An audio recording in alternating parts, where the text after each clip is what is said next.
Hello friends, this is Mrinal. Welcome to this YouTube channel. आपके YouTube में आपको स्वागत है। आज हम बात करने वाले हैं बोन सीबा स्वैप टोकन्स के बारे में।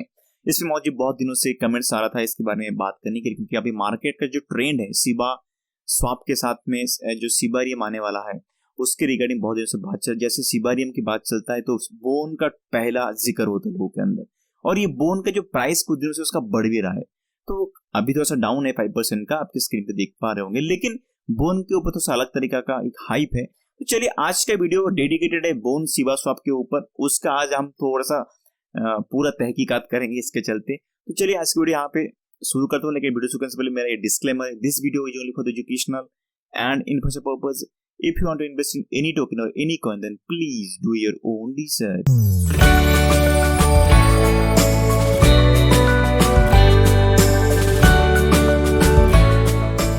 तो पीछे बात करते हैं बोन सीबा स्वैप टोकन्स के बारे में। ऑलरेडी आपको पता होगा जो सीबारियम ब्लॉकचेन आने वाला है वहां पे जितने सारे वैलिडेटर रहेंगे वहां पे उनको रिवार्ड्स चाहिए। तो रिवार्ड्स देने के लिए एज ए बोन टोकन को इस्तेमाल किया जाएगा रिवार्ड देने के लिए, और साथ में जितने सारे ट्रांजेक्शन होगा तो ट्रांजेक्शन फीस लगेगा, वो फीस जो रहेगा ये बोन टोकन्स के थ्रू आपको फीस देना पड़ेगा।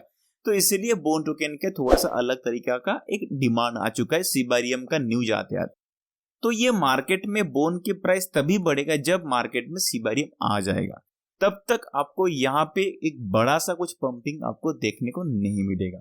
जो भी आपको अभी दिखने को मिल रहा है ये हो सकता है कि जैसे थोड़ा सा लो प्रॉफिट बुक करने के बाद में ये डंप हो जाएगा। तो इसलिए अगर इस पे इन्वेस्टमेंट आप कर रहे हो थोड़ा सा रुकिए, क्योंकि आगे जाके आपको मैं एक अलग से चीज बताने जा रहा हूँ जो आपको बहुत ही हेल्पफुल करेगा, आपको हेल्प करेगा आगे जाके कोई भी डाओ टोकन में इन्वेस्टमेंट करने। क्योंकि देखिए ये बोन टोकन है ना, एक तरह का गवर्नेंस टोकन है ऑन द सीबा स्वैप इकोसिस्टम, या फिर आप मान सकते एक तरह का डोजी डाओ, यानी डाओ का मैकेनिज्म को इस्तेमाल करने के लिए उसको यूज किया गया है।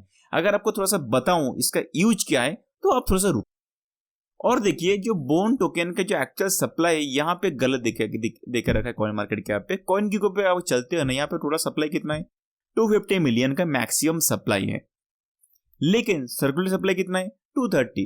अभी भी 20 मिलियन का टोटल सप्लाई मार्केट में आना बाकी है। मिंटिंग को उन्होंने अभी तक पॉज करके रखा है, मिंटिंग होने वाला है और भी 20 मिलियन टोकन जो है वो आने वाला है। ये कब चालू होने वाला है? रीमर ऐसा है कि जब सीबारियम आ जाएगा हो सकता है उसके बाद में ये जो टोकन जो 20 मिलियन जो बाकी है वो रिलीज करेंगे, फिर मिंटिंग करना शुरू करेंगे। तब तक ये 230 मिलियन रहेगा। ठीक है, ये उसका कहानी है। थोड़ा सा आपको बता दूं जो बोन टोकन है इसके अंदर का छोटा सा मैं आपको खामियाजा बताता हूँ। यहाँ पे अगर मैं चलता हूँ कॉन्ट्रैक्ट पे तो बोन का जो यहाँ पे ओनर है, ये ओनर पे क्लिक करके देखोगे ना, यहाँ पे ओनरशिप जो एड्रेस है एक तरह का एड्रेस दिख रहा है, यानी ओनरशिप अभी भी रिनाउंस नहीं है। ये चाहे तो उसके ब्लॉकचेन के अंदर कॉन्ट्रैक्ट के अंदर कुछ भी चेंजेस कर सकते हैं, फीस को बढ़ा सकते हैं, फीस को कम कर सकते हैं, कोई भी वॉलेट को उसको ब्लॉक कर सकते हैं, ब्लैकलिस्ट कर सकते हैं, कुछ भी चेंजेस कर सकते हैं, क्योंकि ओनरशिप उन्हीं के पास में है। ओनरशिप रिनाउंस नहीं है। अगर रिनाउंस होता तो ऐसे दिख वोल्वरिन करके एक टोकन है जिसका अगर कॉन्ट्रैक्ट पे चलते हैं ना, यहाँ पे मैं रीड कॉन्ट्रैक्ट पे क्लिक करता हूँ तो यहाँ पे ओनर को क्लिक करता हूँ, ओनरशिप क्या दिखा रहा है, डेड एड्रेस, नल एड्रेस, जो भी बहुत सारे बर्निंग एड्रेस जो भी है। तो जब ओनरशिप रिनाउंस होता है तो वहां पे एड्रेस ऐसे दिखता है, यानी कोई भी ओनर नहीं है, ये ऑटोमेटिकल चलता रहेगा, वहां पे कुछ भी किसी का इस हाथ नहीं लगेगा। तो जब बोन टोकन के अंदर सीबारियम आ जाएगा, जब सीबारियम के साथ में ये माइग्रेट हो जाएगा, तब चेक करना पड़ेगा हमको कि एक्चुअल में ये उनका रिनाउंस कर रहे हैं कि नहीं अपनी कॉन्ट्रैक्ट को, क्योंकि तब तो आपको रिनाउंस करना पड़ेगा। अगर नहीं करोगे तो it is not fully decentralised project. ठीक है, अभी भी उन्होंने उस प्रोजेक्ट को चेंजेस करने के लिए हो सकता है उन्होंने अपना रिनाउंस नहीं किया अपनी जो ओनरशिप को, ये हो सकता है, पॉसिबिलिटीज है, कोई उसमें दिक्कत नहीं, लेकिन ये है भाई, हो सकता है अगर आप ट्रस्ट करते हो अपना रायोसी को, नहीं तो साहित्य से कुसामा को, तो कोई दिक्कत नहीं। अगर ट्रस्ट नहीं करते हो, अगर आप ब्लॉकचेन के वजह से भी जाते हो तो ऐसा दिख रहा है मुझे। ठीक है, ये आपको मैं इन्फॉर्मेशन दे दिया। थोड़ा सा बता दूं एक्चुअल में सीबारियम आने के बाद में क्यों सीबा स्वैप का प्राइस बढ़ेगा, क्या चीज है, थोड़ा सा आपको दिखाने के लिए चलता हूं मैं आपको। तो फ्रेंड्स डाओ क्या होता है, यानी गवर्नेंस टोकन की जब आप बात करते हैं तो उसमें पता होगा डोजी डाओ या फिर डाओ। डाओ का मतलब क्या है, इसके चलते आप पूरा समझ जाओगे कोई ये डाओ प्रोजेक्ट में आप इन्वेस्टमेंट कब करना है। ठीक है, तो डाओ में मीनिंग क्या होता है, डिसेंट्रलाइज्ड ऑटोनोमस ऑर्गेनाइजेशन। डिसेंट्रलाइज्ड मतलब आपको ऑलरेडी पता होगा, जहां पे कि कोई भी थर्ड पार्टी या फिर गवर्नमेंट का कोई भी इन्वॉल्वमेंट नहीं रहता है। ऑटोनोमस का मतलब ऐसा होता है कि जहां पे कि he has the right to take the own decisions. किसी को इन्वॉल्वमेंट की कोई जरूरत नहीं है, ना ही कोई मैनेजर रहता है, ना ही कोई बोर्ड मेंबर रहता है। पूरे ऑर्गेनाइजेशन के अंदर सारे के सारे जो डिसीजन पावर होता है वो कम्युनिटी के अंदर रहता है, आपके पास में या फिर मेरे पास में, ना ही उनके अंदर की जो बोर्डशिप मेंबर या फिर कोई मैनेजर। ठीक है, कोई चीफ मैनेजर नहीं, कुछ भी नहीं डाओ सिस्टम के अंदर। तब जाके ये उसे कहते हैं DAO. That's the reason that DAO is fully popular project in the crypto industry. But थोड़ा सा रुकिए, जो डाओ सिस्टम होता है, यहाँ पे डाओ सिस्टम पे जो डिसीजन पावर होता है, it is decision power made from bottom to top, यानी ये नीचे से ऊपर तक का डिसीजन पावर होता है, ना कि ऊपर से नीचे तक का। तो ये जो डाओ सिस्टम में जो डिसीजन पावर होता है वो नीचे से ऊपर तक, यानी हम कम्युनिटी जो बोलेंगे वही होगा, ना कि उनके अंदर की कोई चीफ मैनेजर या फिर बोर्ड मेंबर। ठीक है, तो लेकिन जो सेंट्रलाइज सिस्टम होता है वहां पे जो सेंटर पे जो बोलेंगे वही आएगा, यानी कि टॉप टू बॉटम होता है। ठीक है, ये होता है डाओ का और सेंट्रलाइज सिस्टम का डिफरेंस। आपको बता दूं, आप सोच रहे होंगे, अगर हम कोई कम्युनिटी हम हैं और अगर हम चाहते हैं कोई एक वोटिंग दे, कोई प्रपोजल आ जाए, उसी प्रपोजल को हम वोटिंग करें। जैसे कि दो प्रपोजल है, समझो कोई दो तरह का पेयर है, जो कि सिबा स्वैप के अंदर कोई दो तरह का पेयर है, उसी पेयर को वोटिंग करके हम उसको आगे बढ़ाएंगे। अभी जिस पे ज्यादा वोटिंग होगा वही इंप्लीमेंटेशन होगा। ठीक है, तो यहाँ पे दो तरह का पेयर है, समझ लो आपने क्या किया, वोटिंग किया, इसको जिता दिया, एक पेयर को आपने जिता दिया। तो जब ये पेयर अप्रूव हो जाता है with the help of the communities voting, तो आप सोच रहे होंगे यहाँ पे होता है जैसे इसी पेयर को इम्प्लीमेंटेशन करना हो तो कोई तो एक इंसान होगा ना उनके बोर्ड में, कोई तो मेंबर होगा जो कि उस चीज को इम्प्लीमेंट करेगा। आप तो ऐसा सोच रहे होंगे, लेकिन नहीं। जब डाओ का हम बात करते हैं, जो डाओ होता है ना, वहां पे कोई भी इंसान का इन्वॉल्वमेंट नहीं रहता, ये ऑटोनोमस होता है। तो जो सारी चीज होता है ना, ये जो प्रपोजल वगैरह होता है, जो भी चीज होता है, ये सारी चीज होता है कॉन्ट्रैक्ट के अंदर। वहां पे कुछ प्रपोजल रहता है, उसके साथ में कुछ क्राइटेरिया सेट रहता है, और वही क्राइटेरिया को हम वोटिंग करते हैं। जब क्राइटेरिया फुलफिल हो जाता है वोटिंग के थ्रू, ऑटोमेटिकली वो एग्जीक्यूट हो जाता है। इसमें कोई इंसान का रोक टोक कुछ भी नहीं है। This all depends upon the community of this full project. ठीक है, इसलिए डाओ इतना पॉपुलर है। उसको समझने के थोड़ा सा आपको चलता हूं, थोड़ा सा पीछे लेके चलता हूं आपको, 2016। चलिए पीछे चलते थोड़ा सा, जब मार्केट में सबसे पहला डाओ प्रोजेक्ट आया था, जिसको शायद कहते हैं मोनिकर डाओ बोल के, ऐसा कुछ सुना था मैंने। छोड़िए, डाओ का प्रोजेक्ट एक आया था जो कि इथेरियम ब्लॉकचेन पे बना था, और ये आया था अप्रैल 30, यानी 30 अप्रैल के तक आया था 2016 में। और उसका प्री सेल आया, टोकन्स का प्री सेल आया। जब टोकन का प्री सेल आया तो ये करीब करीब 1 महीने तक चला, और ये 1 महीने के दरमियान उसने करीब करीब $150 मिलियन वर्थ ऑफ इथेरियम को फंड रेज किया था, जो कि वर्ल्ड का सबसे पहला फंड रेजिंग हो सकता है डाओ के थ्रू। ठीक है, एक ही महीने में इतना सारा पैसा लोगों ने इन्वेस्टमेंट किया था प्री सेल में। तो आप सोच सकते हो डाओ का कितना पॉपुलैरिटी है। ठीक है, लेकिन आज क्यों नहीं इतना पॉपुलर है, इतना लोग क्यों डाओ प्रोजेक्ट में इन्वेस्टमेंट नहीं कर रहे हैं, लेकिन मीम पे लोग ज्यादा जा रहे हैं। तो थोड़ा सा बात करते हैं, आपको पूरा समझ में आ जाएगा। देखिए क्या हुआ, जब ये फंड रेजिंग हुआ तो जून आते आते क्या हुआ, जो टोकन्स था, जो डाओ का टोकन था, उनके जो डेवलपर्स थे, डेवलपर्स ने उन्होंने एक कंसर्न उन्होंने रेज के एक्सप्रेस किया। उनको दिखा एक बग उनके कॉन्ट्रैक्ट के अंदर, ठीक है, जो कि इथेरियम ब्लॉकचेन में बना था, लेकिन इनके कॉन्ट्रैक्ट के अंदर एक बग दिखा, और उसी बग के चलते उन्होंने अनाउंस किया कि हो सकता है कोई जो अटैकर है, यानी अटैक्स करने वाले जो लोग हैं, जो भी है, ये चाहे तो जितने सारे रिजर्व हमने रखा है फंड, ये सारे फंड को वो ड्रेन कर सकते हैं, ले सकते हैं छुपछुपिया रास्ते से। तो जैसे ये चीज उन्होंने एक्सप्रेस किया, आपको पता होगा कोई डाओ सिस्टम जब होता है तो कोई भी इंसान का इन्वॉल्वमेंट नहीं रहता है कोई भी कॉन्ट्रैक्ट के अंदर, तो वहां पे कोई चेंजेस भी अगर हो तो नहीं कर सकते। तो इसलिए हो सकता है कि जो सिबा स्वैप का जो बोन टोकन है, वहां पे अगर देखोगे ना, उनका डेवलपर का जो ओनरशिप उन्होंने अभी तक रिनाउंस नहीं किया है जानबूझकर, अगर कुछ चेंजेस करना हो तो चेंजेस करने के लिए ओनरशिप तो उनके पास में रहना चाहिए ना, तो इसलिए अभी तक उन्होंने रिनाउंस नहीं किया है। तो चलो ठीक है, अभी ये इसके बारे में बात करते हैं। तो क्या हुआ, जब उनको कुछ चेंजेस करना था तो उसके चलते उन्होंने क्या किया, हालांकि डाउ प्रोजेक्ट था तो जब कम्युनिटी बोलेगा तो ही होगा, तो नहीं होगा।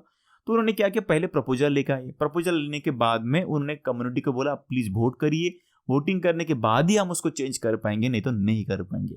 तो जब प्रपोजल इंप्लीमेंटेशन करते करते गए, क्योंकि उसके लिए टाइम लगता है, डाउ में एक ही प्रॉब्लम है, डाउ में ऐसा प्रॉब्लम होता है, पहले तो प्रपोजल लेके आओ, प्रपोजल लेने के बाद में आप एक टाइम पीरियड सेट करो, तब तक लोग वोटिंग करते रहेंगे, क्योंकि सारे कम्युनिटी को टाइम देना चाहिए ना वोटिंग करने के लिए। तो जब वोटिंग हो जाएगा तब जाके उस चीज को इंप्लीमेंट करेंगे, ठीक है।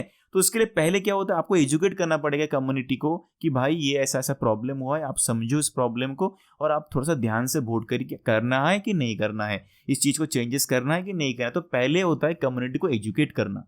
तो इसीलिए मैं आप भी का जो मेरा चैनल है ना, ये चैनल होता है एजुकेशन देने के लिए, आपको आप थोड़ा सा नॉलेज लो, क्योंकि आगे जाकर हो सकता है कि मार्केट फुली डिसेंट्रलाइज हो जाए, तो हो सकता है कि इसी चलते आप मुझे याद कर पाओ कुछ तो आपने सीखा था। तो क्या होता है ना, डिसेंट्रलाइज होने के बाद में आपको नॉलेज फुली होना चाहिए, तब जाके आप कोई डाओ प्रोजेक्ट में आप कुछ वोटिंग कर पाओगे, नहीं तो कुछ भी नहीं कर पाओगे। तो इसलिए पहले आपको एजुकेट करेंगे ये, तो इसे टाइम लगता है। इसी के चलते इसका फायदा ले लिया किसने, अटैकर ने। अटैक को जो अटैकर था उनको समझ में आ गया भाई ये तो टाइम लगेगा, चलो इसी का हम फायदा लेते। तो उन्होंने क्या किया, उसी दरमियान जब प्रपोजल सेट हो रहा था तब उन्होंने शुरू कर दिया ड्रेनेज उन्होंने ड्रेनिंग करना शुरू कर दिया सारे फंड को। तो ये जब ड्रेन करना शुरू किया फंड को, तो करीब करीब $150 मिलियन वर्थ जो उन्होंने रेज किया था फंड, वहां से उन्होंने करीब करीब $70 मिलियन ऑफ इथेरियम को उन्होंने ड्रेन करना शुरू कर दिया अटैकर्स ने, ठीक है, जो कि इथेरियम था। तो सबसे बड़ा दिक्कत वहां पे आ गया। उसके चलते क्या हो पता है क्या, 50% जो प्राइस था इथेरियम का वो डाउन जाना शुरू किया। यानी मैं बता दूं 2016 जो जून का महीना था, उस टाइम पे इथेरियम का जो प्राइस था वो $20 के करीब था, और वो 50% से डाउन ऐसे करीब करीब पकड़ लीजिए $12 से $13 तक आ गया था, जो कि मैं लगभग 50% का मानता हूं, जो कि इथेरियम का सबसे बड़ा एक क्रैश हुआ था उस टाइम पे, समझ के चलिए। तो इसके चलते क्या हो गया, लोगों के अंदर बहुत ही पैनिक सिचुएशन आ गया। लोगों ने सोचा कि ये इथेरियम के, हम जो इथेरियम का ब्लॉकचेन को इतना सिक्योरिटी मान रहे थे, इतना सिक्योर मान रहे थे, तो वहां पे क्वेश्चन मार्क आ गया और लोग सोच रहे कि ब्लॉकचेन टेक्नोलॉजी पे लोगों का थोड़ा सा भरोसा ही उठने लगा। तो उसके चलते जो विटालिक बुटेरिन था वो बहुत ही स्ट्रेस में आ गया, बहुत टेंशन में आ गया, क्या कर सकते हैं, जिसके चलते जो अटैकर था, जो भी था अटैक करने वाले, उनको हम रोक पाएंगे। तो उन्होंने एक सोचा, एक तरकीब सोचा। उन्होंने क्या बोला, उन्होंने एक सोचा कि मैं इथेरियम का एक सॉफ्ट फोर्क करूं, और सॉफ्ट फोर्क करने के बाद में मैं कैसे भी करके जो अटैकर का जो वॉलेट को हम उसको ब्लॉक करेंगे और उनके यहाँ से उस चीज को हम ड्रेन करेंगे, जो उन्होंने ड्रेन करके लिया, और उसके यहाँ से हम रिटर्न ले लेंगे।